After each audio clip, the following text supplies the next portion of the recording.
nirasya sarva sandeham akikritya sudarshanam prakashita rahasyam tam bhajami gurumishwaram itam Shri Radhika Prananatha Pada Sarojayo yena premanubhutyasha dattam tam Shri Gurum Bhaje Shri Govinda Pararavinda Marupananya Bilashodjitan Purna Prema Rasotso Jojamano Vritti Prasannananan Shashvad Krishna Kotha Mahamrita Payurasho Murakedato Bande Bhagavatani Mananudavam Murtnani Patyakshito Namah Shri Guru Krishnaya Nirupadi Kripa Krite Ya Shri Chaitanya Rupo Bhut Tanvan Prema Rasam Kado Jayatam Surato Pangor Mama Mandamater Gati Matsarvasva Parambojo Radha Madana Mohano Adadanastrinam dantoir yacheham puna puna Srimad Rupa Parambojo Dhulisyam Janma Janmani Abhirapali Patiputra Kanta Dasya Bilashati Balashvavara Sri Rupa Chintamala Sapti Sangsro Matsvanta Durdanta Haitrurastam Raganugami Bhajano Lasamanasanam Shri Radhaya Sahasara Smaratam Brajandhum Shri Rupa Padakamala Shrita Chetasame Chittam Satam Nirupari Yatupada Padme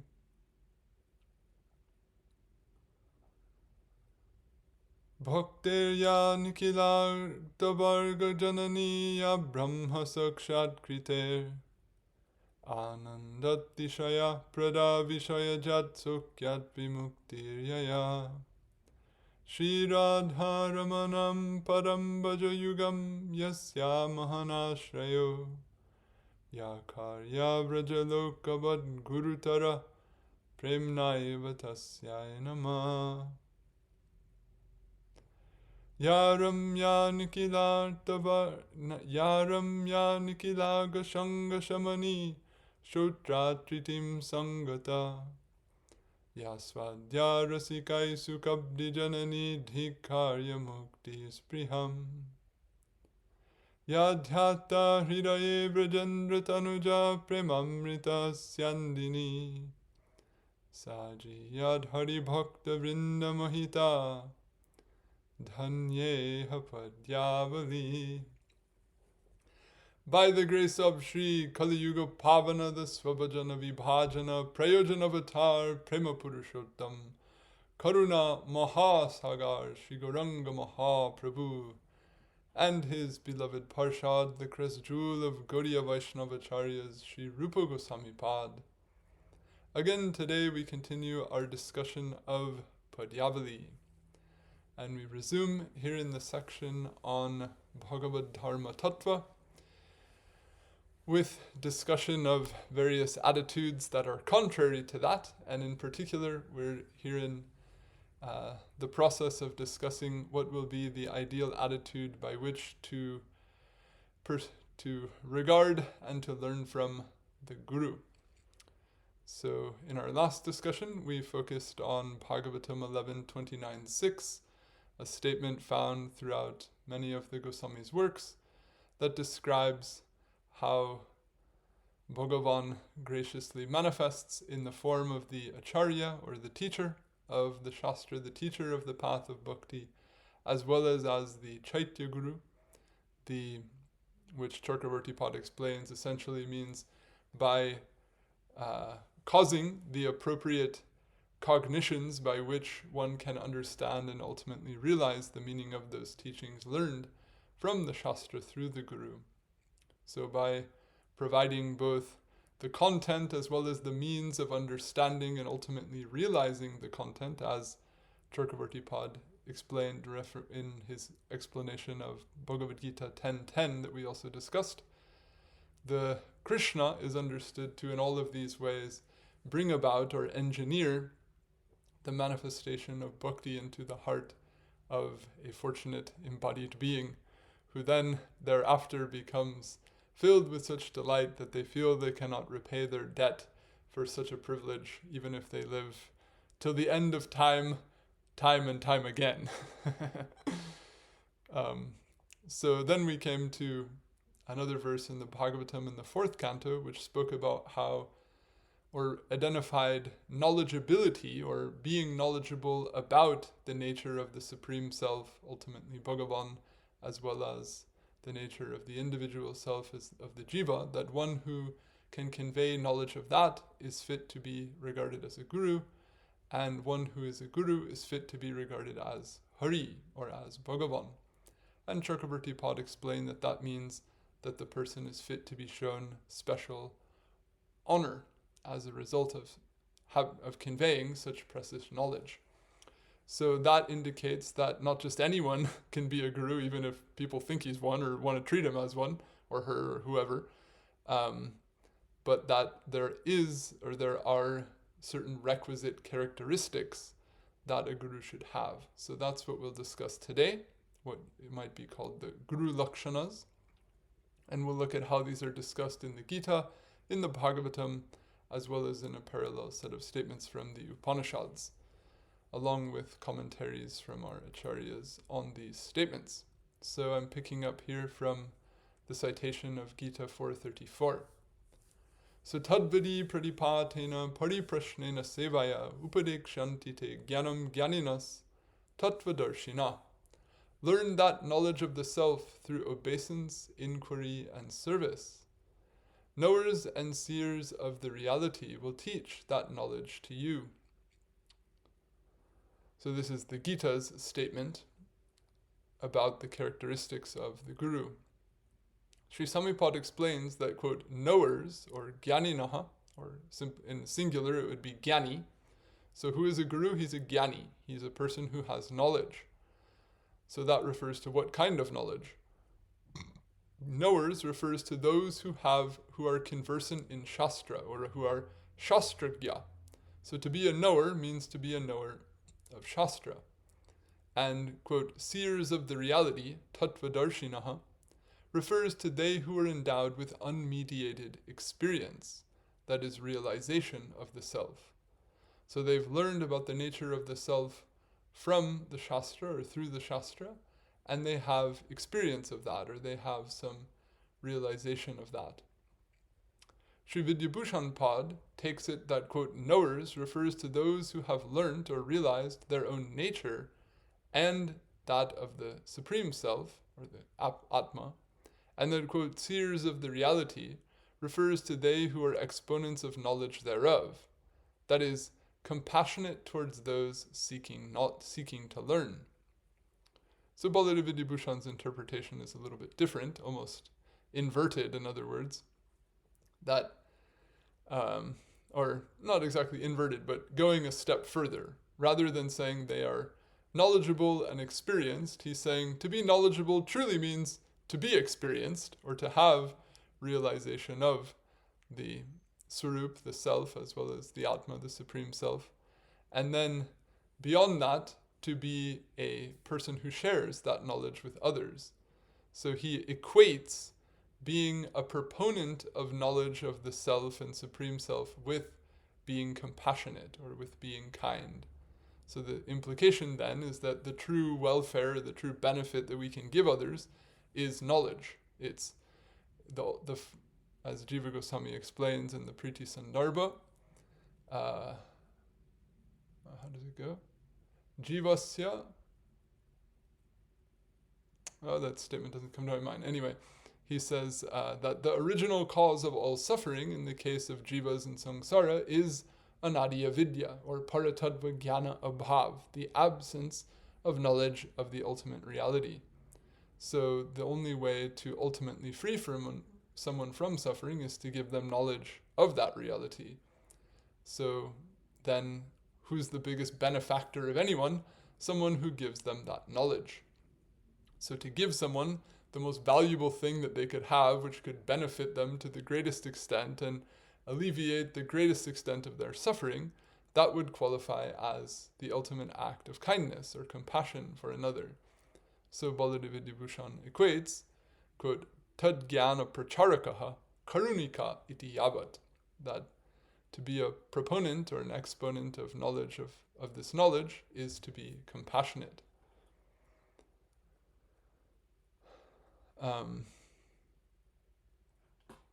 Okay. So Sri Chakravartipad states in his commentary on this verse that the essential characteristics of the Guru, that is the teacher of knowledge of the self, described in this verse, are also stated in Mundaka Upanishad. So Chakravartipad doesn't offer glosses of these two terms, Jnani and Tattvadarshi, directly, but he says that we can understand what they mean from what's stated here in the Mundaka Upanishad. So we see that this statement runs parallel to this statement in the Gita, or it gives a parallel set of characteristics. So it says, Tad vijnanartam sagurum eva bigachet samit pani shrutriyam brahmanishtam. That was Chakravartipad's comment. And the first of the verses, the second verse, is Tasmai savidvan upasanaya samyak prashanta chitaya shamanvitaya yanaksharam purusham veda satyam pravachatam tattvato brahma vidyam. So we have to know in depth that which is unmade, namely Brahman. So the verse itself just says to know, quote, tad, or that. So from the context in the discussion in the Mundaka Upanishad, the quote, the referent of the pronoun is Brahman, who is spoken of as the akrita, or that which is unmade, or not of the world of creation and destruction. So to know that, namely Brahman, he, meaning the aspirant, or the prospective student, with firewood in hand, should only, that is, rather than seeking knowledge independently, approach a guru who is learned in the Shastra and possessed of fixity exclusively in Brahman. To him of tranquil mind endowed with repose, who has approached properly, that knower of Brahman, namely the Guru, should teach exactly that knowledge of Brahman by which the imperishable Purusha, the reality, is known. So this verse describes both characteristics of the Guru as well as of an ideal aspirant or student. So the student is said to ideally be of tranquil mind, to be endowed with repose, and to have approached properly. So that what will be proper is indicated earlier by this phrase, firewood in hand. So traditionally there was a sacrifice conducted with firewood, or in other words, a fire sacrifice that would commence the student's education. So who should provide the materials for that sacrifice? The student should. So the Guru, in other words, it should show that the student honors the value of what the Guru is teaching. Not that they come to the Guru and say, yes, give me this invaluable knowledge, and you also give some of your material resources in order for me to get it. Rather, the least I can do is provide a few material resources in order for you to give me this invaluable knowledge. At least this much respect and understanding of the value of the knowledge, and an understanding of deference to, or of respecting the time and the person of the teacher is integral to being a proper student. So that's the sense of, quote, firewood in hand, and you could elaborate it further to mean someone who's, ready to pay the price, so to speak, for the knowledge, because, it's one thing to acquire the information, but ultimately this isn't just about exchanging information, but actually about transforming the way that one thinks, feels, and acts, about actually, in a loose sense, giving oneself or transforming one's life and the trajectory of one's movement over a multi-life journey. So to quote, come prepared or to come providing what is required for the exchange essentially means to come with a sense of full commitment and of full sincere participation in the process. And that will be possible when the student is, quote, of tranquil mind, or in other words, the extent to which they're free from otherworldly desires and agitations and various character flaws and so forth, the better that they'll be able to actually receive the knowledge and apply it. So, nevertheless, one has to work from wherever they're at, but this is, laying out what's ideal. So these points are made, but the main topic we're on here is the characteristics of the guru. So the guru here is described as, quote, Shrotriyam, or learned, and, quote, Brahmanishtam, or possessed of fixity in Brahman.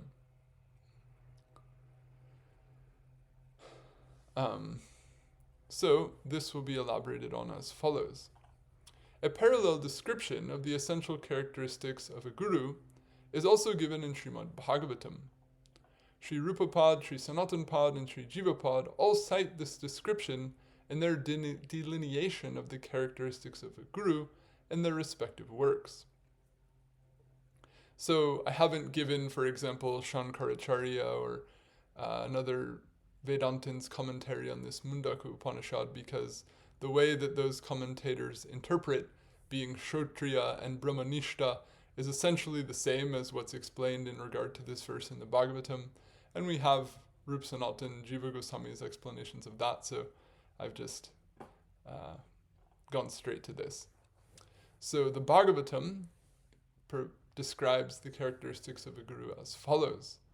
Quote, therefore, that is because there is no lasting fulfillment in samsara, and bhakti is the only means of crossing over samsara, in other words, the points made earlier in the text preceding this statement, one who wishes to know the highest good should take shelter in a guru who is adept in śabda Brahman and para Brahman and is an abode of tranquility. So we have three characteristics of the guru. Adept in śabda Brahman, adept in para Brahman, and, quote, an abode of tranquility. So what do these mean? This is what we'll look at in the commentaries.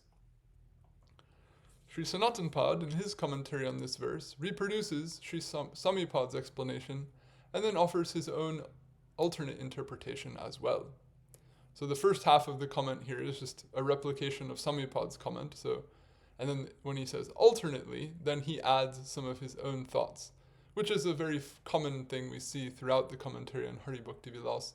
In most cases, when he cites verses from the Bhagavatam, he'll reproduce Sridhar Swami's commentary either exactly or often with minor tweaks, or in some cases exactly and then with a full parallel alternate. So, he comments, quote, adept in śabda Brahman, śabde Brahmani nishnata, means aptly cognizant of the reality described in that which is known as the Veda, that is, in the Shastra, because of their being incompatibility of being a dispeller of the doubts of disciples otherwise, that is, if the guru is not adept in śabda Brahman. So there's an implicit faith here in the Shastra, or an implicit faith that the Shastra accurately represents the nature of reality. So to be cognizant of the reality in that which is known as the Shastra. So, as the Veda. So the idea is that to know the Shastra is to know the reality because the Shastra accurately describes the reality. This is the underlying premise.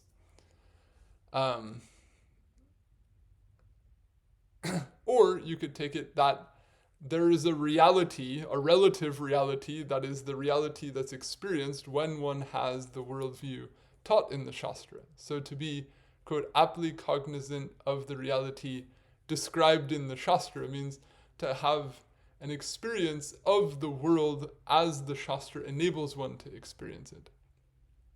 And why? And then he's giving a reason. Why is it essential for a guru to have this type of knowledge or have this type of adeptness, because they won't be able to dispel disciples' doubts otherwise. In other words, people have questions, people have concerns, people have difficulty to understand things, and if a guru doesn't know the thing himself, how is he going to clarify what it is to others? So he needs to be knowledgeable. Now, at that said, I'll say that sometimes there can be a tendency in reading these things to absolutize these characteristics and say, okay, the guru has to be adept in the shastras. So if not every single last doubt and question or thought that I have cannot be perfectly and 100%, clarified by the guru, then he's not a guru, because he's not dispelling my doubt. In other words, if one takes it to an absolute literal extent, then one may end up disappointed, or it may not necessarily in a realistic sense be possible to find someone who can literally address every single facet of anything that you may be concerned of in a 100% satisfying degree. But mostly, largely, excellently, satisfyingly to a vastly beneficial extent, that's possible. That's realistic. So I present this, as to say that when we read these characteristics, we can read them in the light of the sense of the more the better, as opposed to the sense that they have to necessarily be present to the greatest degree. In other words, gurus may be of a relatively different degree of caliber, and so they may have knowledge of the Shastra that's sufficient to dispel the doubts of many, but maybe not of some extremely, intricate thinker that they come along to past, or whatever the case may be. That these ultimately can be seen as general strengths, if you will, and what we also want to avoid is saying, okay, someone has been given the certificate of being a guru by others, so now I will assume that they have this adeptness in the Shastra completely, and now anytime that they talk to me, then I have to assume that whatever they say is 100% right. So if I have a doubt about what they're saying, I must just be wrong. So, this is where you project the quality into the person rather than the quality have it manifest itself to you. In other words, if one ends up suppressing their doubts or gaslighting themselves because the guru can't be wrong, that's the opposite of what is intended here, because as Samipad is saying, the responsibility of the guru is to be able to dispel the doubts of the student, not that the student isn't allowed to have a doubt, or that the student is to just think that they're dumb because they don't understand what the guru is saying. Although there may be many cases when the person just doesn't understand, because obviously it takes a lot of time and care and blessedness to understand. But the point here is that the qualities should be real. In other words, the person should be able to genuinely express the feelings, the concerns, the doubt that they have, and the guru should speak to the best of their knowledge, what they can teach, and ideally, hopefully, that will clarify the matters to a complete or a near complete extent. And as we see historically, there are also instances where if that's not the case, then the guru may recommend going to another expert, may recommend going on to seek the satisfaction of that inquiry elsewhere, as opposed to faulting the disciple for having the question, or, sort of turning the focus of the concern to something that isn't actually relevant to what will actually bring clarity to the matter. So you could say the art, or one of the significant challenges to be learned in the course of discipleship, is when and where which considerations really merit how much examination. Because, it's possible to just dryly doubt anything unlimited, just ask anything, why X 6 times, and no one can answer, no matter how many degrees they have about anything. So, there's also the idea here that it's not just doubt in any loose or random sense, but that in the course of seeking to understand what is tangibly important and integral to following this path, that in that respect, if there are sincere considerations or sincere areas of where greater clarity, a need is felt for greater clarity, then all these considerations come into play. So anyway, that's a few thoughts on both sides regarding this idea of being, quote, śabde nishnata, or adept in śabda Brahman. Second quality, adept in para Brahman, pare Brahmani nishnatam, means adept by virtue of unmediated experience of para Brahman because of their being incapability of conveying understanding to disciples otherwise. That is, if the Guru is not adept in para Brahman. So it's one thing to convey information to people, but when someone has both information about something and actual experience of how the thing is, they can far more accurately convey how it is to be realized or how to go about it. In other words, you could read a book on swimming and then, give a lecture about what you read in the book and explain, this stroke is like this and this stroke is like that. But that's not the same as actually knowing how to swim.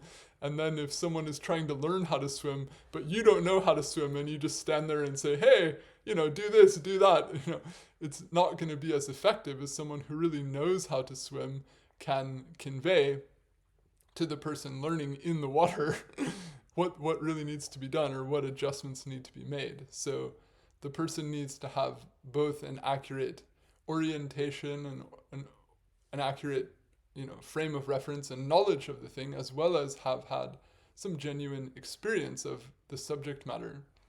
So Samipad takes it that it's that experience of their own that is really what gives them the capability to convey or to bring about the experience to the other. And that just, transmitting information will not be sufficient. So then someone may say, well, what's the proof, or how do we know that someone has had that experience or has had realization of this knowledge? So Samipad says, he describes an indicator of being adept in para Brahman. The Guru is, quote, an abode of tranquility, upashamashrayam, that is, supremely peaceful. So he takes it that someone who has had this experience will find a deep sense of peace from it.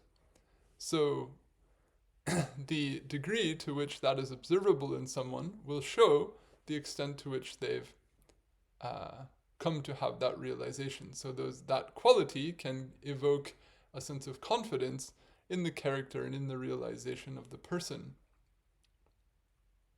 So this is how Samipad takes it. Now, again, as Sanatana Pad has replicated that commentary, and now he gives a second interpretation. So he says, alternately, the word upashama refers to that which is above tranquility, or upashama, and he takes shama to refer to moksha. So this is quite a creative interpretation. So that is, the word upashama can be understood to refer to bhakti yoga. So he takes it that to be beyond moksha is to be in the plane of bhakti, or to be absorbed in bhakti. So upashama, to be an abode that is, quote, above shama, means essentially to be absorbed in bhakti. This is how he takes it. So in that sense, the sense is thus that the Guru is an abode or ashraya of bhakti yoga to para Brahman. And of course he takes para Brahman here to refer to Krishna. So as opposed to being adept in Brahman and full of peace, then one is absorbed in bhakti to Krishna. He takes these words in that direction. So what then does the phrase mean? That the Guru is an exalted, blessed Vaishnava, ever absorbed in hearing, praising, and so forth. That is in other acts of bhakti to Krishna. So what is the proof then that the person has knowledge of Krishna and some realization of Krishna, that they just can't stop engaging with Krishna, that they want to hear about Krishna, they want to praise Krishna, they want to remain steeped in activities of bhakti. This is the indication of their experience, or this is the indication that they've felt something, they've gotten this ruchi, and from that relish, from that taste of that, from that experience, then that impels them into further and further activity. So the fruit then of that knowledge and understanding is ultimately this absorption. And by that absorption, they are recognized as an exalted Vaishnava. So the meaning of the rest of the verse is the same otherwise. So in other words, you can take the earlier ways that it was interpreted in the same sense. Okay, so this is how Sanatana Gosvami interprets it. And another point I'll add in this regard is that sometimes the idea of being pare brahmana nishnata would imply that, quote unquote, someone is completely self-realized or has had darshan of Bhagavan or something like this. And great! Obviously that's according to Chakravarti Pad, Sakshat Darshan is, the stage attained beyond prem and is, supreme state of successfulness and blessedness for someone on the path of bhakti. So that's wonderful, no doubt. But here, the way Sanatana Gosvami is interpreting it, the implication is that it's not that someone necessarily has to be on that level of depth of experience to be recognized as Parabrahmani Nishnata. Essentially, the outcome of Sanatana Goswami's interpretation is that someone who's steeped in Vaishnava practice, someone who's ever engaged in Shravan, Kirtan, and other practices of bhakti related to Krishna with a state of absorption and a state of transformation, of positive transformation in their character, such that they're inoffensive and they're respectful and they're, fulfilled in and of that practice rather than from social gains or worldly pursuits and so forth, that these are the practical characteristics of someone who's successfully practicing this path and capable of teaching it to someone else. Okay, so we'll look at some additional interpretations here. Jiva Gosvami, Chakravarti Pad. So in the Krama Sandarbha, the Bhakti Sandarbha, we hear it as follows. Quote, through deliberation upon the intent of Śabda Brahman, that is the Veda, and unmediated experience of Parabrahman, that is manifestations of the forms of Bhagavan and so forth, that is, and Paramatma or otherwise, he, the Guru, specifically thereby is adept, that is, possessed of fixity in these. So, in, classical Sanskrit hermeneutics, you have what is called tatparya vritti, or the approach to a text where one tries to distill the intent, or the tatparya, of the author. What was this author trying to convey? They weren't writing these words on the page just to see the shapes of the letters on the paper or on the leaf.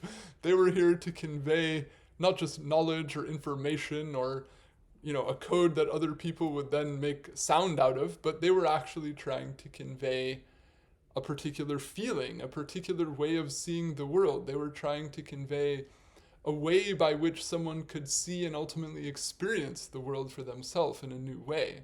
Or, Bhagavan or Parabrahman, or the world, I'm just speaking in general. So there is the assumed premise of Shastra is that it has a tatparya, that it was composed with an intent in mind. And I know in modern academia, there's been a lot of backlash to that, and people who claim that there's no way to truly distill the intent of an author because one, no matter how one does so, one's own intent, bias, interest, cultural context, historical context, linguistic sensibility, etc., is all involved in the process.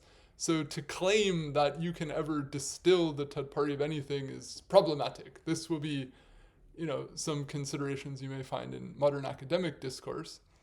But the commentators that we have, Samipad, our Gaudiya acharyas, they were very much of the intent that it is possible to distill the tatparya of the Shastra, or the tatparya of Vyas, and that more or less openly or obviously some of their own approach to that, if you will, is involved in that representation, or that quote demonstration or manner of drawing out or of making a case for the tatparya being a particular way.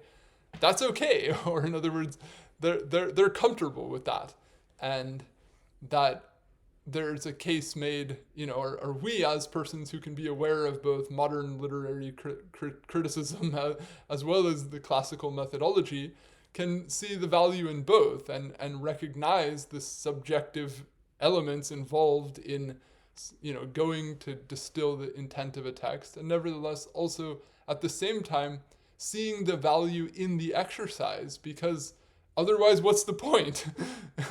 In a practical sense, the whole point of all this literature is to enrich our lives, is to refine the way that we see the world, is to learn how to experience the world in a new way, and for those following the path of bhakti, to ultimately have experience of Bhagavan, to have devotion for Bhagavan, to engage in what is pleasing to him and thereby pleasing to the world. So to nevertheless, with some modest understanding of the biases or the complexities involved, to nevertheless honor the process of at least recognizing what is potentially or is one of many interpretations of the intent that can be followed, and then contemplating that, reflecting on that, and letting that ultimately, produce a sense of clarity, a sense of conviction within ourselves, since the whole of this process ultimately of all this study, of all these teachings of texts and gurus and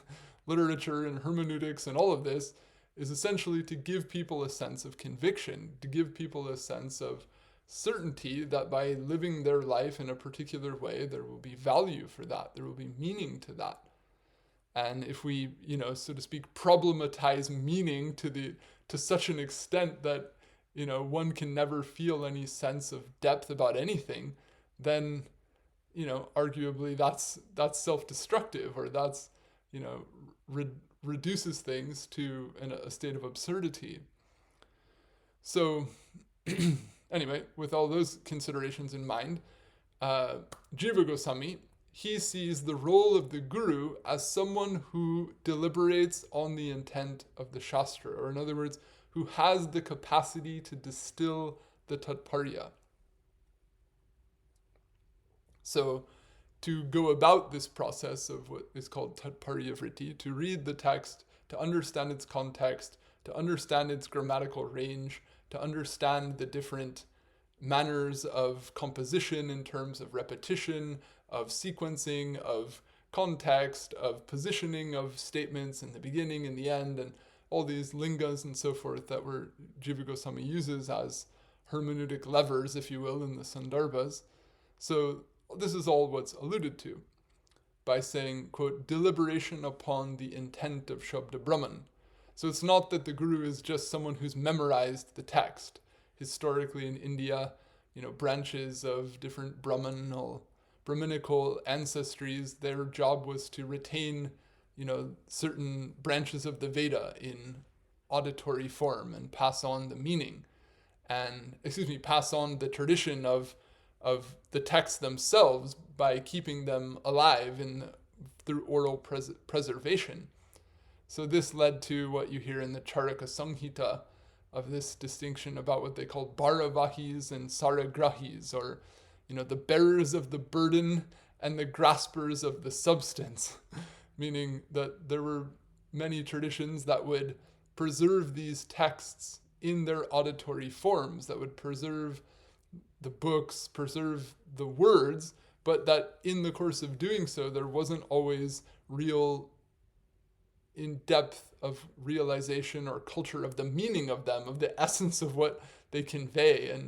And so to be a, quote, saragrahi, or a grasper of the essence, was given privilege over just being a, quote, bharavahi, or a bearer of the load, or in other words, just preserving the text by rote, keeping the text alive through the generations, but not actually engaging with its intent.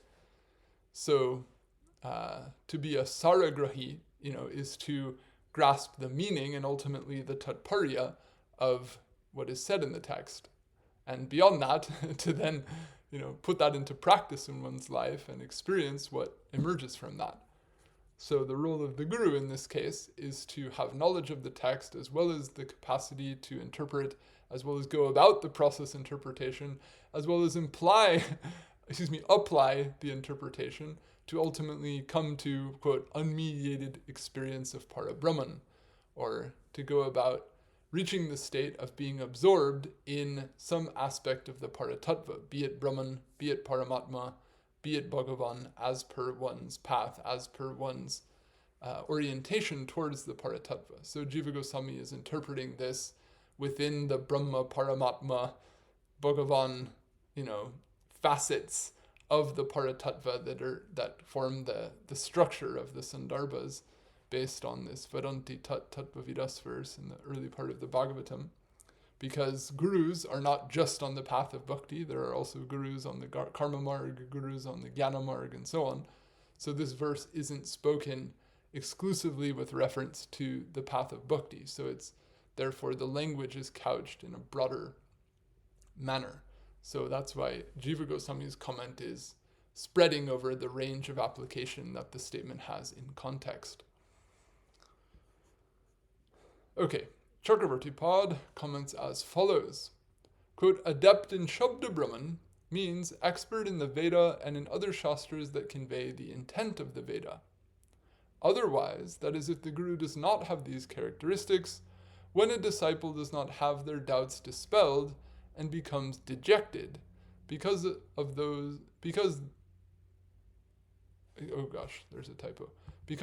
doubts, and the inability of the Guru to dispel them, a slackening of Shraddha may also occur for some such disciples. So the implication would be that, a firmness of Shraddha is ideal and is very fulfilling and assuring for people. So the more qualified the Guru is, the more effective the Guru is in dispelling the doubts of the disciple, the more the disciple has confidence in the exchange and feels the value of the exchange and has reciprocal firmness in their faith in the Guru. So if in some cases that doesn't always pan out, then there may be, quote unquote, as what he puts here, a slackening in that Shraddha. So that's to be avoided, or in other words, the more the better. But as I said, it doesn't mean that it's not impossible or that one can't accept the reality when it's the case. But that here Chakravarti Pad is making this statement in the sense of what is ideal. Then, quote, adept in Parabrahman, Pare Brahmani Nishnatam, means capable of unmediated experience of Parabrahman. Otherwise, that is, if the Guru is not adept in Parabrahman, the Guru's grace may not be fully effective. So a Guru may mean well, a Guru may be loving, may be affectionate, may care, may try, but if they themselves don't have the thing to convey, even if they convey whatever they have very lovingly or caringly, it won't actually produce the effect. So the more that they come to actually have realization and experience for themselves, the more that the Guru's grace, in other words, the favor that they show to the disciple, will actually translate into the disciple coming to have realization for themselves. So the implication here also is that, it's not that one wants to just be carried away with receiving the affection of the Guru if that's not actually effective in leading to realization. In other words, sometimes relationships can start on a spiritual premise and then turn into a relationship of conventional good feeling and warm exchange, but may not actually be leading to the spiritual effect that they're meant to. So another side of this remark is that just, coming and having nice cultural dealings isn't really the point of having a guru. You can have nice cultural dealings with many types of elders, or whoever. But, in the case of having a relation with a guru who you've approached on the path of bhakti, there has to be, even the grace, even the affection, even the richness of exchange has to be aimed at, has to be oriented towards what are the ideals of the path of bhakti. So, he describes an indicator of being adept in Parabrahman. The guru is, quote, an abode of tranquility. That is, he is uncontrolled by anger, greed, and so forth. So, when someone is fulfilled deeply within by bhakti, by realization of Bhagavan, then they're not going to be having many desires for other things. And when you're free from desires, then you don't get angry, because what is anger? It's the response to a thwarting of desire. And you don't get greedy, because what is greedy? It's a consolidation of a particular desire. So these other vices, envy and so on, they'll be all preempted to the extent that one becomes nishkama, or desireless, and one will become nishkama to the extent that one becomes fulfilled by bhakti itself, by the path that one is following. And when one is fulfilled thereby, one remains one pointed on that and free from desires, ambitions, whatever, for things peripheral to that. And thus you don't see these disturbances in the person's attitude or demeanor or other vices emerge. So how much has someone come to realize Parabrahman? The extent to which that can be inferred from the extent to which they're free from the symptoms of desire, because they've become freed from those desires, because they've had the basic psychological need for peace and happiness fulfilled by their experience of Parabrahman itself. So finally, also in the Sindhu, he adds this point, quote, in Śabda Brahman means in Bhakti Shastra, in Parabrahman means in hearing, praising, and so forth related to Bhagavan. And adept means proficient. So in a simpler sense, he takes it that, quote, being adept in Parabrahman means being adept in performing acts on the path of bhakti, or in following the path of bhakti.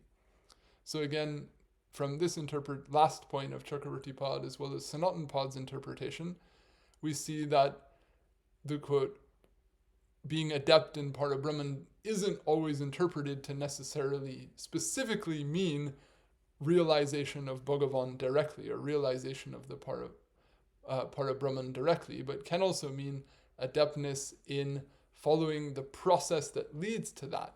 And of course, as I said before, the more realized, the better, but at the same time, in, the reality of the world, it's extremely rare to find a person with that kind of realization. So this other interpretation given here by Chakravarti Pad and Sanatana Pad can also give us some perhaps more grounded set of expectations, or another way of seeing the expertise and honoring the expertise of the guru in to the extent that it exists, or to the extent that it is to the extent that persons with that level of expertise can be found. And this is a way that the tradition can go on over generations, over the course of different shifts in society and technology and culture and so forth, which may shape the extent to which some of the degree of prominence or the degree of prevalence of persons who seem to exhibit the symptoms of actually having had Bhagavad darshan and so forth. Okay, so here we have Bhagavatam, Gita, Upanishads, 3 different statements, all showing exact, parallel sets of characteristics. The guru should be knowledgeable in the Shastra. They should have realization of the path, of how to follow the path the Shastra teaches, and as much realization of the goal that path leads to as possible. And that can be observed or that can be inferred from the extent to which they've found genuine peace and fulfillment as a result of doing so, and thus are free from various other vices and so forth. The logic underlying the determination of these essential characteristics is readily understood by way of statements of negative assertion or vyāti-rek. So someone may say, okay, well, why are all these characteristics necessary? So look at it from the opposite. What would you do if those characteristics weren't there? So the Narada Pancaratra says the following, quote, Gyani guruscha balavan bababdhe shishamudharit gurusvayam asiddhascha durlabha katamudharit. A guru who is knowledgeable and strong delivers a disciple from the ocean of material existence. How can a guru who himself is non-realized or asiddha, devoid of strength, deliver a disciple? And this is another adage which is often said, Svayam asiddha katam param sadayet. How can one who is himself non-realized make others realized? So if he hasn't managed to even get himself there, how is he going to get you there? If he doesn't even know how to swim over himself, how is he going to get you to swim out? Essentially, this is the basic premise, that if someone doesn't know how to help themselves, if someone doesn't know how to love themselves, how much are they going to love you? How much are they going to help you?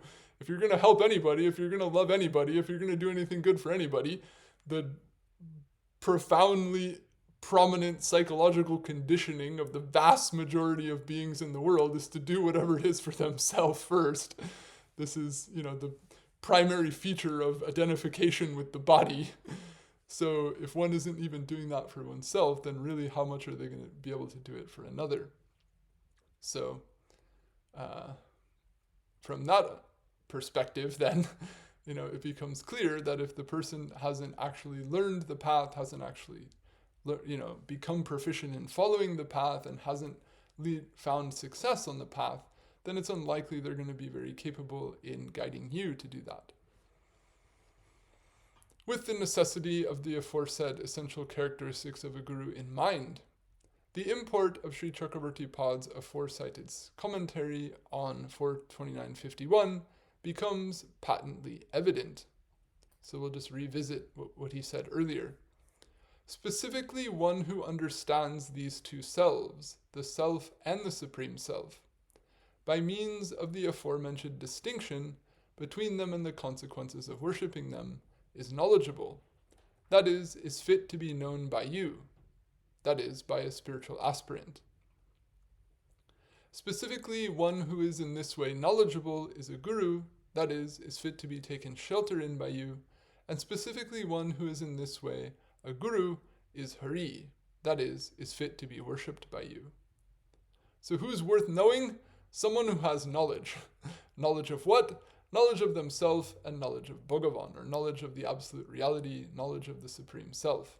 So when someone has that knowledge, then they're knowledgeable. When they are knowledgeable, then they're worthy of being known by you, and worthy of being taken shelter in by you, so that you can acquire that knowledge too.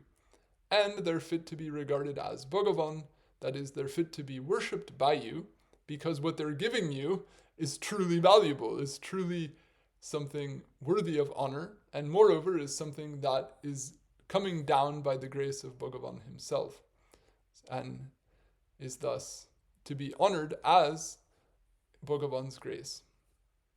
So because Bhagavan's grace is coming through this person is acting as an agent or a representative of Bhagavan in that sense, and therefore is worthy of the respect due to Bhagavan, just as, in classical society, the messenger of a king would be shown the honor that's due to the king who he represents, because the honor shown to the messenger shows the extent to which one has respect for that regime and that other royal.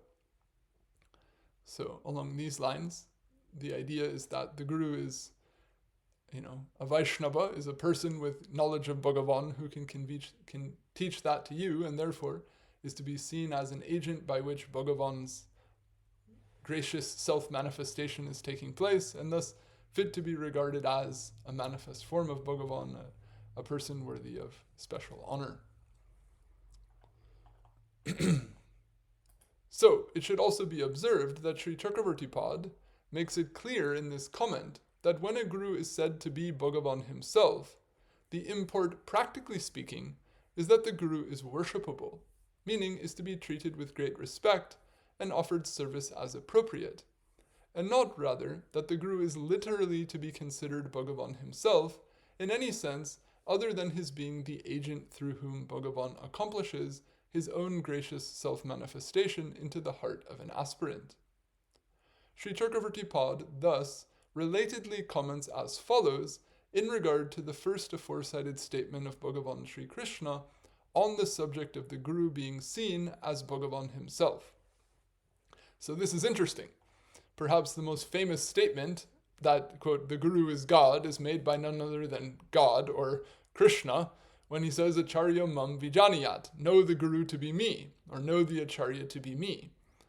And it's a very plain statement. I mean, the Sanskrit statement, Acharyam mam vijaniyat. Like, Acharya, me, know.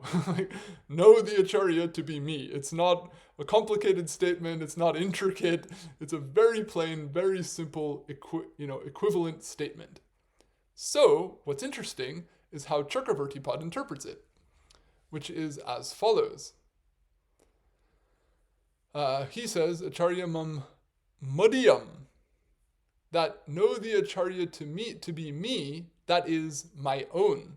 So he interprets mam as madhyam, that know the Acharya to be me, he takes, quote, me as mine.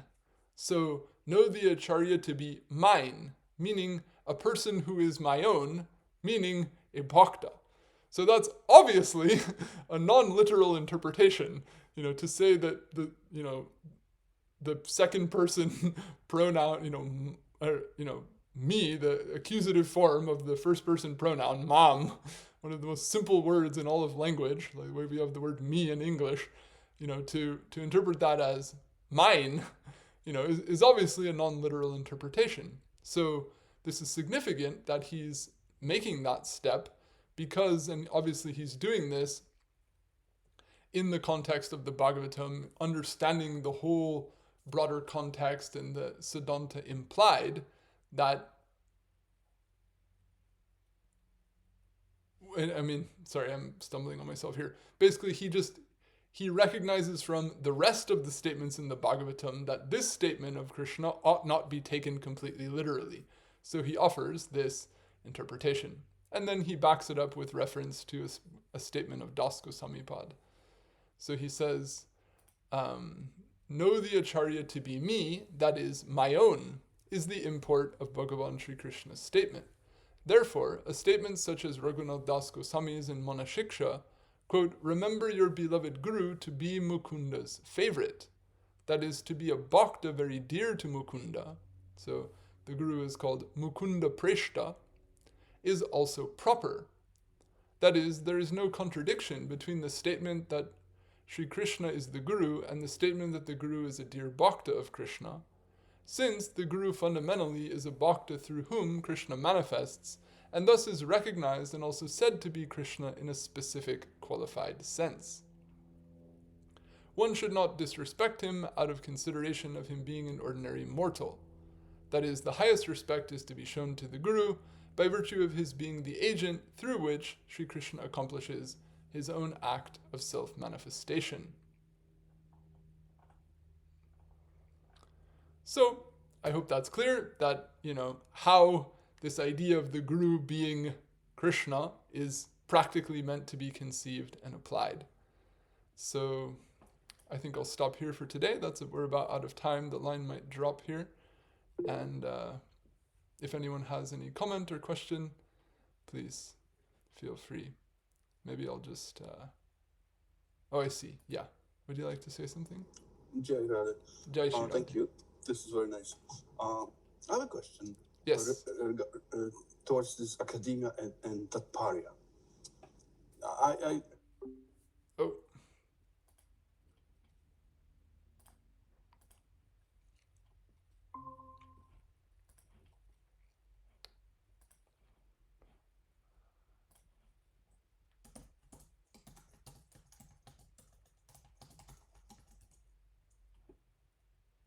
Okay, I just fixed this here.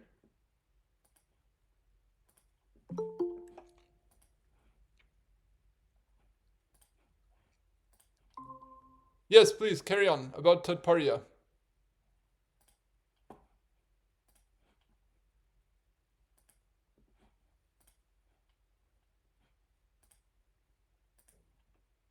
Vidiji?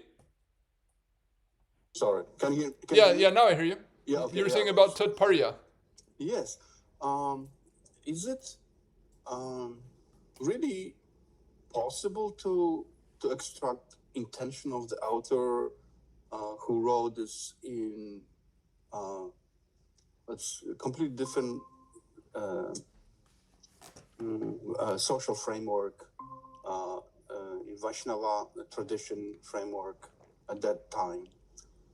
I understand that the Shastra is eternal. I understand that, but when you write tikas, like then would that understanding would be aligning more close to the contributor to this tika, the author, at that time, more just to to bring to the light the current understanding of what actually Veda explains and means.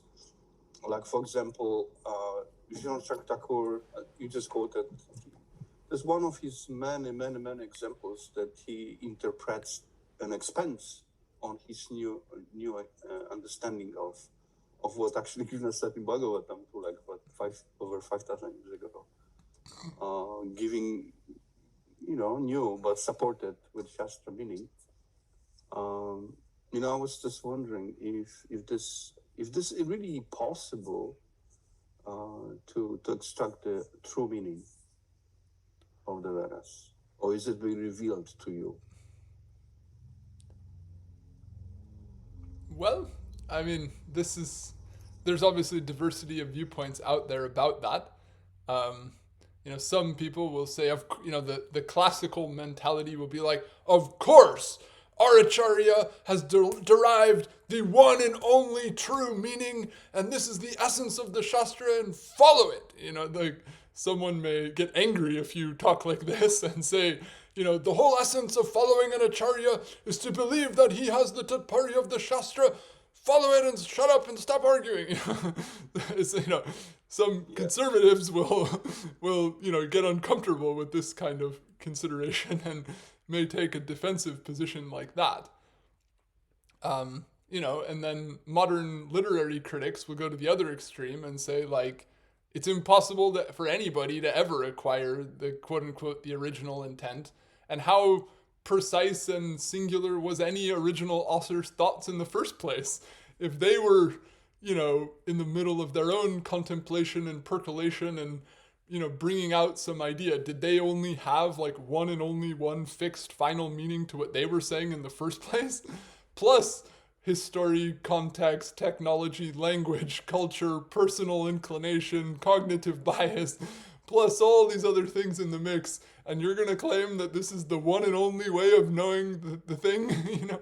So, you can see how on both sides people may get, you may hear heated opinions, in other words, on people on both ends of the spectrum. So in my personal viewpoint, I favor what I venture to call a moderate position, if you will, where one way I'm sort of paraphrasing something I read. One scholar, they wrote where something like, the texts are the field of the tradition, meaning that the way or the grounds in which a tradition changes and evolves all take place on the grounds of a text. So when someone wants to bring new ideas, they do so, but they cloak them in the terminology and the origin of a particular text. They're essentially saying something new, but they say, oh, look, it's over here, it's over here, it's over here, and they make this now the, quote, most logical or satisfying interpretation of what this text means. But essentially, their main motive is to bring out a set of new ideas, and then they're mapping it onto this text because of the authority that that text has in the cultural context in which they write. So in the Indian context, the Vedic authority has had massive position for millennia, and it's an anathema, so to speak, to the whole conservativation and the whole identity of the society to be, quote, against the Veda or outside the Veda. So all these Puranas, all these, later Upanishads, all these things are all Vedic. In other words, they accept the authority of the Veda, but if you look at what they actually practically talk about and teach, and then you go read the rituals talked about in the Veda itself, they're vastly different. The bhakti practices of meditation on Braj Leela, are you going to get that in the Rig Veda? These things are vastly different.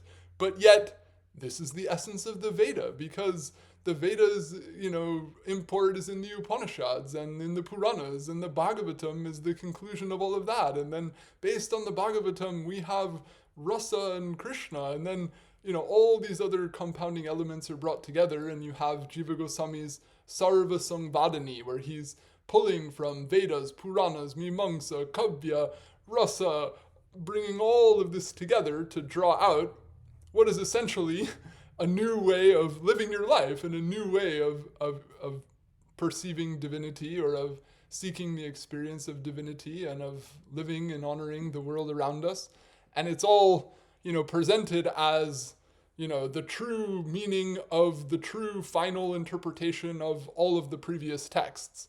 So it's mapped, if you will, on to this whole, canon of texts that have been the predominant, texts used by the established religious authorities for millennia in the subcontinent. So in other cultures where there hasn't been that same kind of hegemony of recognition for certain texts, you have authors that bring out their ideas using their own metaphors and their own narratives, and, great poets of, the European descent, they would write their own dramas with their own characters and all of these things. But if you look in the Sanskrit literary traditions, Kalidas and Magha and, these other great poets, they all wrote Ramayanas, or they all wrote, retellings of the same narratives. They wrote retellings of the same figures. So it's different in the sense that it's using like a less diverse set of like characters, if you will, or a less diverse set of core materials to express as much or arguably more conceptual diversity, but it's cloaked in this continuity because of the singularity of the names of the characters involved, so to speak. But if you've ever, I don't know if you've ever read, but I've read a little bit of, they've done certain, like Bengali scholars have looked at the Sita of the Uttaram Manasa versus the Sita of the Raghuvangsha versus the Sita of the Valmiki Ramayana versus the Sita of the Tulsidas Ramcharitmanas, and then, where you can see the character, the personality is coming out in all these different ways. So culturally speaking, at the village level, if you will, Sita, but from another perspective, it's like these are all completely different things that are all, different ways of conceiving of a divine feminine, or of an ultimately a paragon of femininity, if you will, over the different times and different places with writers at different, all these different things. So from that sense, I say that there is this, vast diversity of ideas, and that we at the same time have this sense of singularity, of these kind of meta-narratives, of there being the Puranas and the Upanishads, which are all recognized around the hermeneutic of what is called Gati Samanya Nyaya, or this idea that there's one ultimate subject matter that pervades all of these texts. That's an interpretation. That's one of the things that Vedanta is about. The Vedanta brings that up early on, the whole concept of Vedanta, that there's, quote, an anta to the Veda, that there's a final conclusion to all of this. That is the premise for, the Advaita Marg, for all the Vaishnava Margs, but it's also itself a particular interpretive stance, that there is a singular ultimate conclusion to be arrived at. I'll believe it, I'm comfortable with that, but does everyone have to, or is that the only way that it could be seen? Maybe not. Some people may disagree. So I personally feel that if we can humbly recognize the steps that we take, see the hermeneutic lenses that we're viewing things through, and not need to deconstruct that to the point of it just being empty or meaningless or random, because I'll say I believe there is a core value in a life of meaning, in a life of reflection and contemplation for its own sake. And on the other side, the fact that we want to sort of just use whatever cultural authority we may have, if we have some, to scare people into just thinking in a literal and a narrow way and say, this is the text and this is what it means, and if you don't believe that, we shun you, or we scare you by telling you that you're going to go to hell, or essentially we just use tactics to scare you out of thinking differently. I personally don't believe that that's an ideal way for a society to function, or an ideal way for a spiritual tradition, or collectively spiritual traditions to function, is merely on the basis of fear and social coercion into getting people to just not think critically about the edges or the lenses involved in all of this. I personally feel that it's possible to recognize the value of these things, and also recognize the in one sense, the relativeness of the choices that we make, and accept our responsibility for that as individuals and as sincere seekers.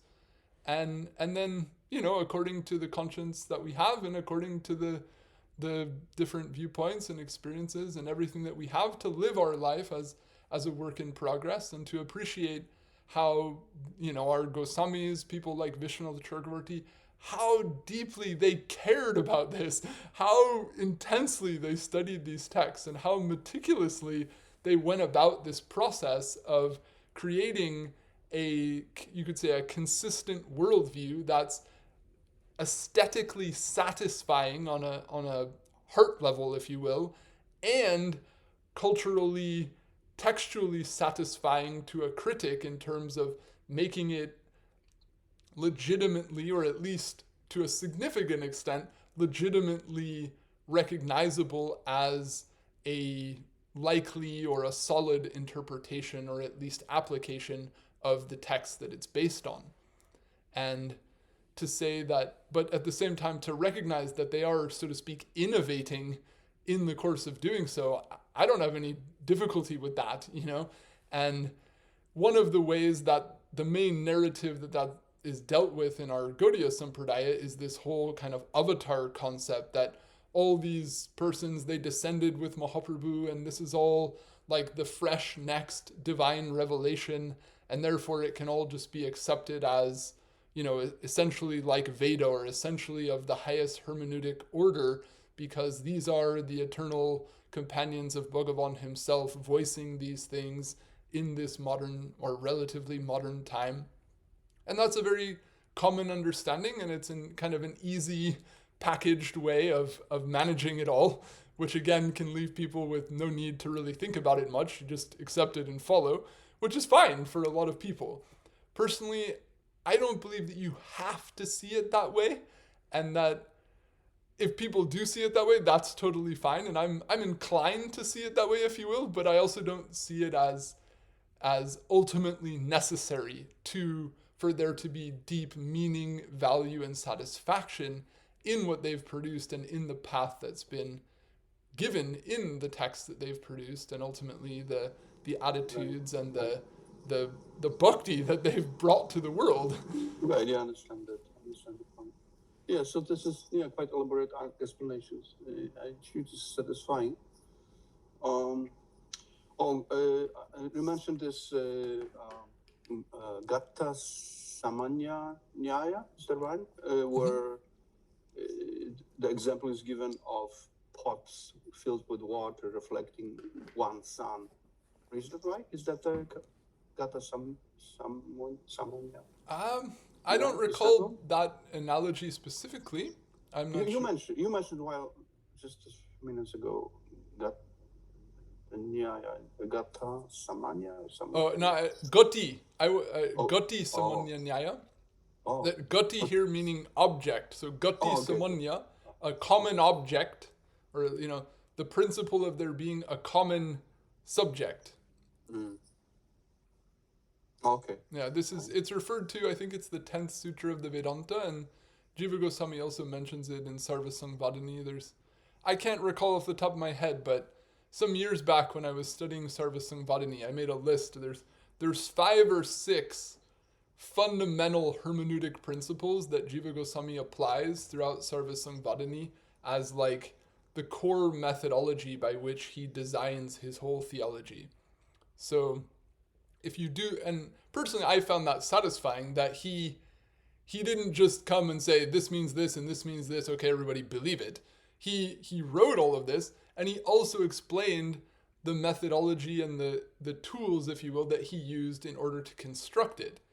So to me, that shows that it's not meant to just be something that you like pump like a, fanatical religion or something like that, but there's an acknowledgement of how it's arrived at and what was the methods used to arrive at that. And then all of that is an offering for people to contemplate, for people to consider in their own life and in their own practice. Just as, in modern, like modern scientific study, you don't just come and say, oh yeah, this causes cancer. You say, we did a study on this many people using this method and this data and blah, blah, blah, blah, and these are our results. And then we draw such and such conclusions, but you demonstrate the whole process by which you went through that. And then if other people look at that and decide that your process was valuable, then they might start quoting your study as a statistic in society and say, 30% of X is Y and blah, blah, blah, blah. So similarly, I see it that, the way Jiva Goswami wrote, it also had a certain degree of transparency to it. And he wasn't necessarily just expecting people to follow him because he's some, descended Parshad of Bhagavan or something like that, but he was writing to actually genuinely satisfy the sensibilities and the refined intellects of people of his era to the extent that he could. And I personally find it quite satisfying. And so, to preserve all of that, to allow future people of future generations to process the whole of that process, I feel is part of genuine participation in spiritual culture over the centuries, and is a way of honoring actually the people of the future. Not just to say, okay, we figured it all out, so we're going to simplify it, and now you just follow our package. Okay?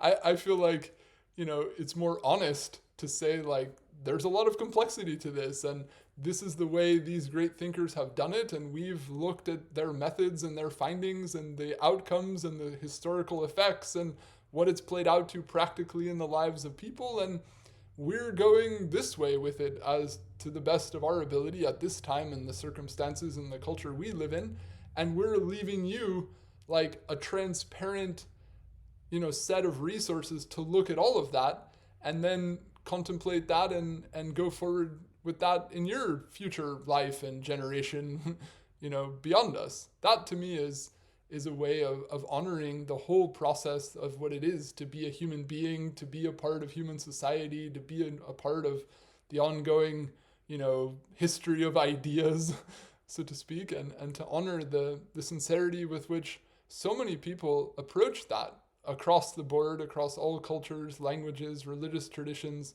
whatever people agree or disagree. You have to respect the passion that they have to try and the care that they put in to try to learn using whatever initial set of premises and language and background they have, and feel also a commonality in that collective efforts, apart from however, we may ultimately decide to see things similarly or differently. Yeah, this makes sense.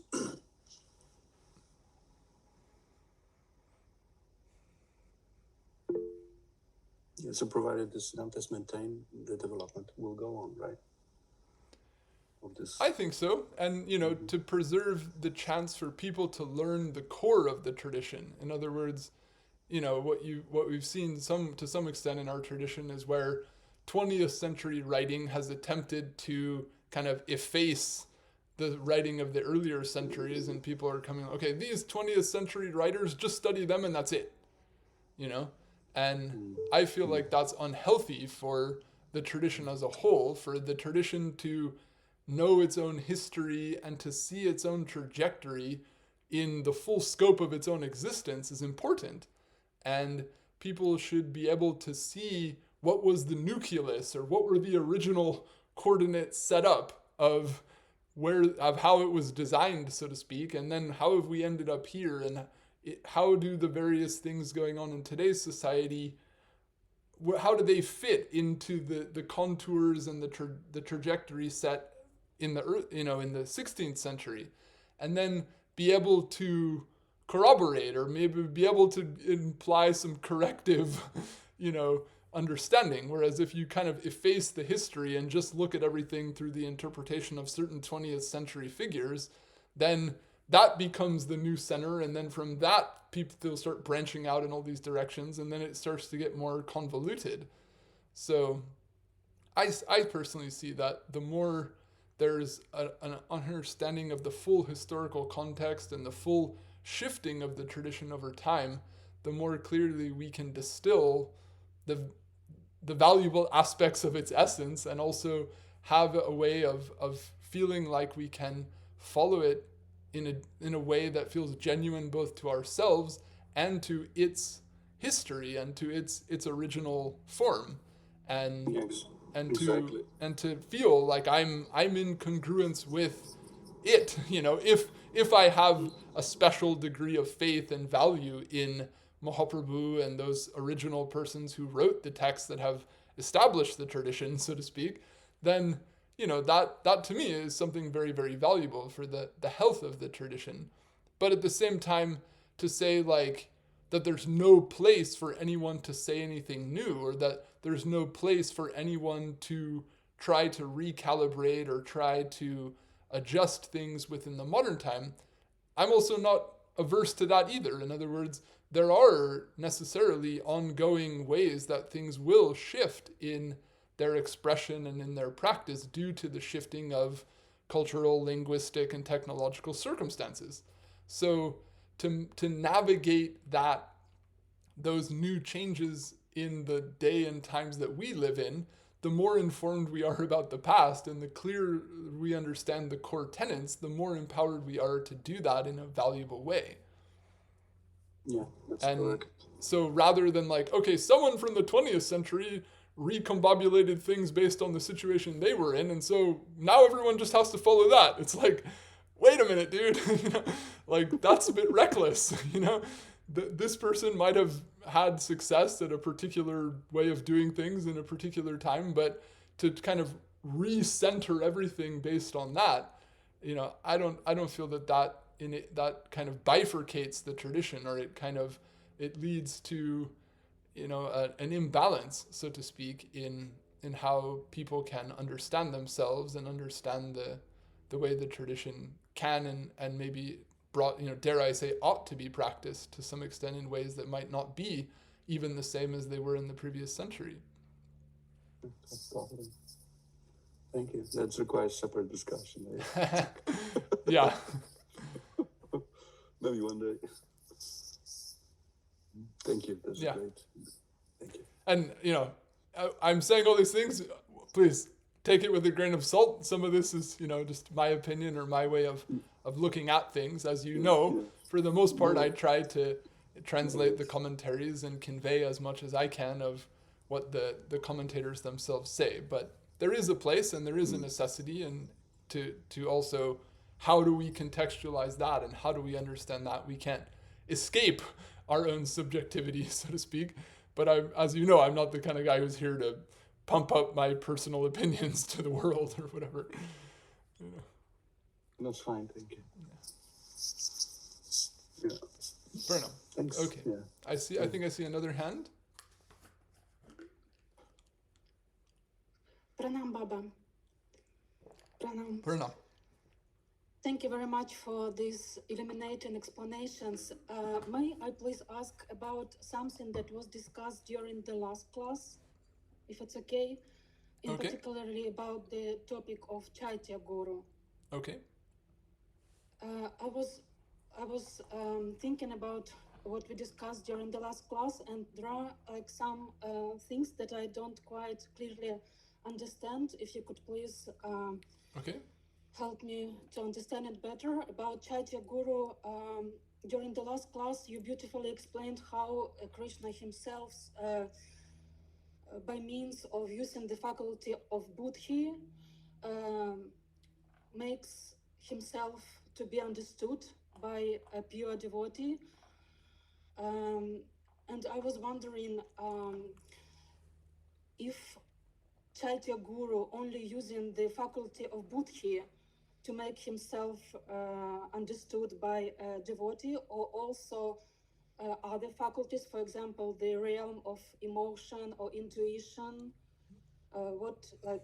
how is it described in Shastra, or is it only the guidance of Chaitya Guru only comes through the faculty of buddhiḥ and the faculty of viveka, and the emotions do not play a role, like it does not come through the realm of emotions or intuition?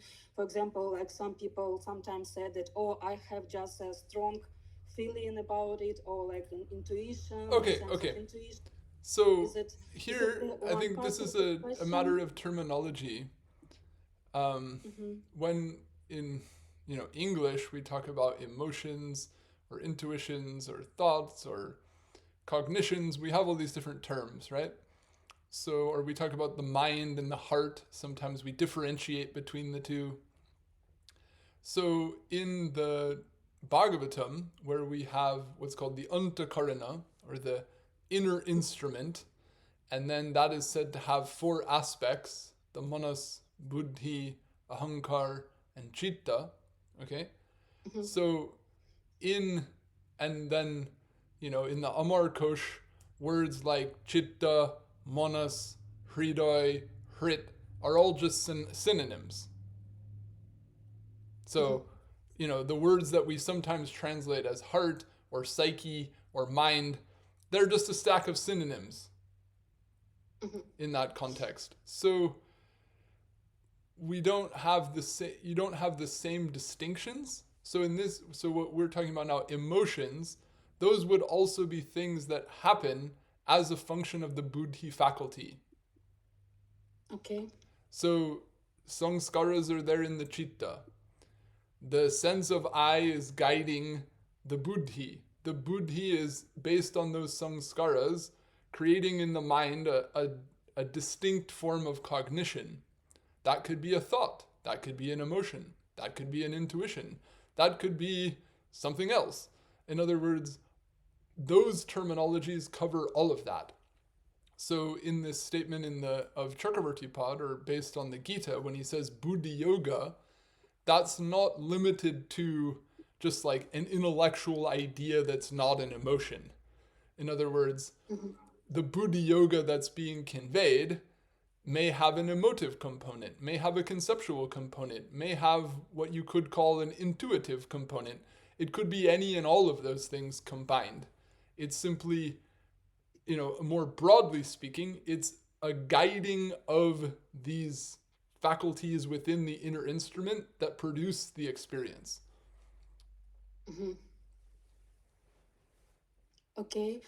And I understand that in the verse Bhagavad-gita 10:10 that we discussed during the last class, the situation which was described was of exalted bhakta, a pure bhakta whose psyche is already purified, and it's an ideal state for example, if like for a sadhaka whose psyche is not so purified, how to distinguish the voice of Chaitya Guru from the voice of one's conditioned mind or like one's ego? How to like also like another part of this question which I was thinking about is because Krishna is saying that for one who is ever intent upon me and worshiping me lovingly, only in that case he gives the means of understanding himself, right?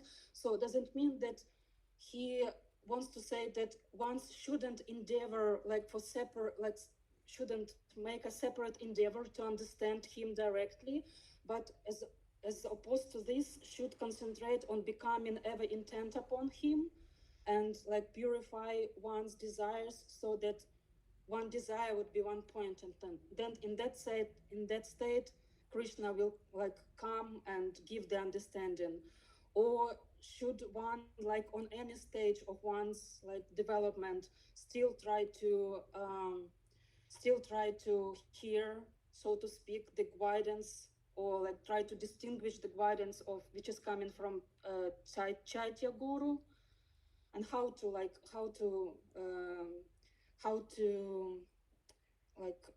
discern where is the guidance of Chaitya Guru and where is the just thoughts or feelings which come from the conditioned mind or conditioned state of chitta. Well, maybe as an initial analogy, I don't know if you ever, I remember when I was a kid in the cars, they had analog radios where you could turn the knob and then the dial would go between the different frequencies. And sometimes you would just hear static. Sometimes you would hear a little bit of the channel and a little bit of static.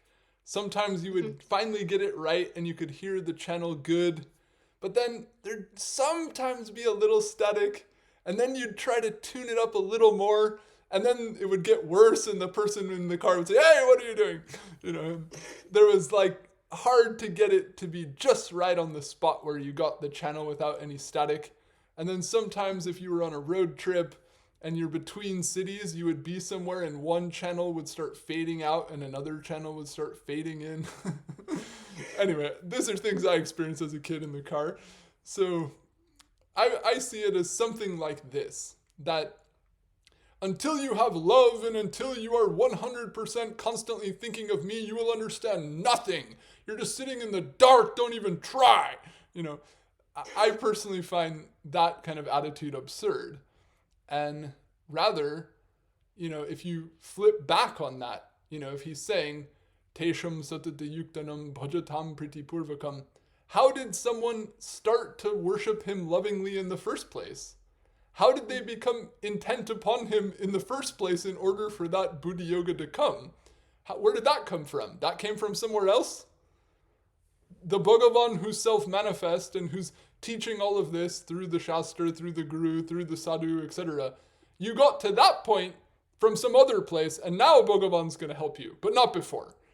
It's like, no, right? The whole thing, every single phase of it, every single degree of realization of him is an expression of his own self-manifestness, is an expression of his own grace. So the extent to which the psyche is purified is kind of the extent to which the static drops out on the attunement. But the broadcast is always there. In other words, you know, Bhagavan, you know, is always ready to bless his bhakta. Bhagavan is always there to favor his bhakta. Anyone who's trying, even if they're, you know, struggling, or even if they're, you know, struggling with other desires or whatever they are, the fact that they have some fundamental faith that they chant his name once in their life, or once in a day, if not twice, or 5 times. You know, I mean, you know, Bhagavan has a big heart. So the extent to which everyone is trying, he's there to provide support for that. He's there to provide understanding by which they can come to him. So it's mostly the relative degree of our purity that enables us to distill that. So if we say, how do I know if this is quote unquote the Chaitya Guru, or it's quote my own mind? Ultimately speaking, you don't. And ultimately speaking, there isn't a distinction between those two things, because the function of the Chaitya Guru is through the faculties of the mind itself anyway, right? It's not that that's coming from some other thing, as Chakravarti Pad is saying. It's that the grace, the effect of the Chaitya is just coming through the faculties of the mind itself. So then you may say, okay, well, how do I know that it's this agency that's giving rise to the cognition and not that one? Well, you ultimately only can see that or feel that to the extent to which the psyche has been purified of other things. And as you know, there's a statement in the 6th canto of Jiva Gosvami where he's talking about Bhagavad-dharma, and Bhagavad-dharma is said in the Bhagavatam to be durbodham, or difficult to understand. And then Jiva Gosvami explaining that as why is it difficult to understand? And then he says it's difficult to understand because it requires purity of mind. So essentially, we can tune into it, or we can understand it to the extent that the mind has been purified. But does that mean that we can't do any of it until we're 100% purified? No, because we wouldn't have even been able to start the process of purification before that. But one of the whole messages of the Bhakti Rasamrita Sindhu is that these practices of bhakti have this magic power, that they can purify the mind even of people who don't have faith in them, and even of people who do them without even trying to do them. So on top of that, if someone has some faith in them and someone has some idea about how to practice them, then there will gradually be this effect. The effect will take place. And to the extent that that takes place, the greater the clarity, the greater the realization will be. And the greater that is, the more effective the practice, the more effective the practice, the more effective the purification, the more effective the purification, the more effective the perception. And then you get this positive feedback loop that unfolds.